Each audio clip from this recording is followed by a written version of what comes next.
చంద్రబాబు గారు మహా దార్శనికుడు.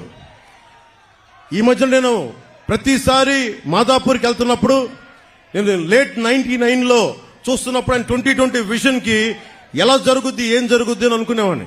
ఈ రోజును చూస్తామంటే లక్షలాది మందికి ఉద్యోగాలు.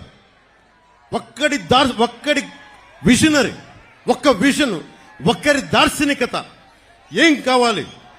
ఆయన నిజంగా డబ్బే సంపాదించాలంటే కూర్చోబెట్టి దాంట్లో నా 100 ఎకరాలు 200 ఎకరాలు తీసుకోవచ్చు కదా. ఆయన ఏ రోజు అవి చేయలే. ఆయన చేసిందల్లా చాలా సంపద సృష్టించాడు. సంపద సృష్టించడం చాలా కష్టమైన పని. దానాలు ధర్మాలు చేయడం ఈజీ. నేనే కౌలు రైతులకి అన్ని కోట్ల రూపాయలు ఇచ్చానంటే నాకు సంపదని సంపాదించే శక్తి ఉంది చిరంజీవి గారి దయ వల్ల.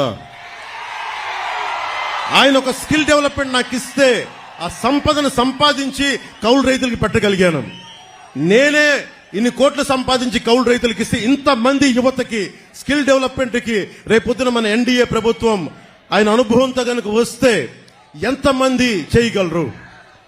ఇందాక చంద్రబాబు గారు నేను కారులో మాట్లాడుకుంటుంటే కార్పొరేట్ సోషల్ రెస్పాన్సిబిలిటీతో పాటు నిజంగా డబ్బు సంపాదించిన ప్రతి ఒక్కళ్ళు టాప్ 10 పీపుల్ 10% మంది అట్టడుగు వర్గాల్లో ఉన్న 30% నిజంగా సంపద క్రియేట్ చేయగలిగితే వారిని చేయి నడిపించి తీసుకెళ్తే ఎంత అద్భుతంగా ఉంటుంది.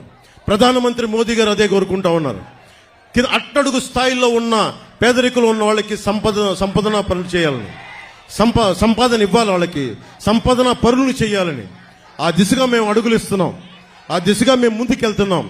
మీకోసం 2.5 దశాబ్దాలు పనిచేయడానికి మేమందరం సిద్ధంగా ఉన్నాం. 2047 ఇక్కడున్న యువత ఆ రోజు 2047కి అందరికీ 25 ఏళ్ల యువకులు అయిపోతారు. మీరందరికీ 40-50 ఏళ్ళు వచ్చేస్తాయి. మీ భవిష్యత్తు 5 సంవత్సరాలు కాదు. ఈ ఎన్నిక, ఈ ఓట్లు చాలా మీ భవిష్యత్తుకు నిర్దేశించే.